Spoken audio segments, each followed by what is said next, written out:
Hi guys, welcome to our channel. இன்றைக்கி நம்ம மகாநதி எபிசோட என்ன பார்க்க போகிறோம் அப்படின்ட்டு பார்த்தீங்கன்னா, பசுபதி வந்து ராகினி கிட்ட இந்த மாதிரி இன்றைக்கி வந்து என்ன நடந்துச்சு உங்கள் வீட்டில் அப்படின்ட்டு பார்த்தோன்னா, இன்றைக்கி தான் நாளைக்கு கல்யாணம் பண்ண போகிறாங்க. பொண்ணு யாருன்னு தெரியுமா?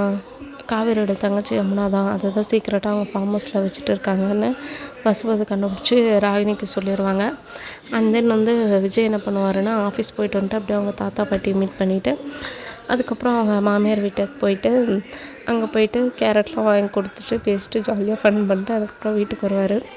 வர்றப்ப காவேரி கேட்பாங்க, ஏங்க இந்த மாதிரி பண்ணீங்க அப்படின்ட்டு. நான் என்ன பண்ணேன் அப்படின்ட்டு கேட்பார். கேரட் போய் கொடுக்குறதுக்கு நம்ம ஹில் ஸ்டேஷனில் இருக்கோம், ஃபார்ம் ஹவுஸில் தானே இருக்கோம் அப்படின்ட்டு.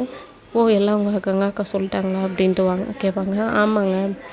அப்புறம் என்ன நாளைக்கே வீட்டுக்கு போகிறோன்னு சொன்னீங்களாமே அப்படின்ட்டு கேட்பாங்க. ஆமாம், நாளைக்கு வீட்டுக்கு போகலாம், ஆஃபீஸ்க்கு வர மாதிரி ஐடியா இல்லையா, சம்பளம் வாங்குறல மாதம் மாதம்னுவாங்க. இருக்கிற நிலமை தெரியாமல் ஏங்க இப்படி பேசுகிறீங்க அப்படின்வாங்க. அதுக்கப்புறம் எனக்கு பசிக்குது காவேரி, வா போய் சாப்பிட்லாம் அப்படின்னு சொல்லுவாங்க. காவேரி இருந்துட்டு எனக்கு ஒரு பதில் சொல்லுங்கள், நாளைக்கு நிஜமாக வீட்டுக்கு போகிறோமா அப்படின்ட்டு கேட்பாங்க. ஆமான்னு சொல்லிடுவாங்க. இன்றைக்கான எபிசோட் இதுதான். வீடியோ பிடிச்சிருந்தா லைக் பண்ணுங்கள், ஷேர் பண்ணுங்கள், மறக்காமல் நம்ம சேனலை சப்ஸ்கிரைப் பண்ணிடுங்க. தேங்க்ஸ் ஃபார் வாட்சிங்.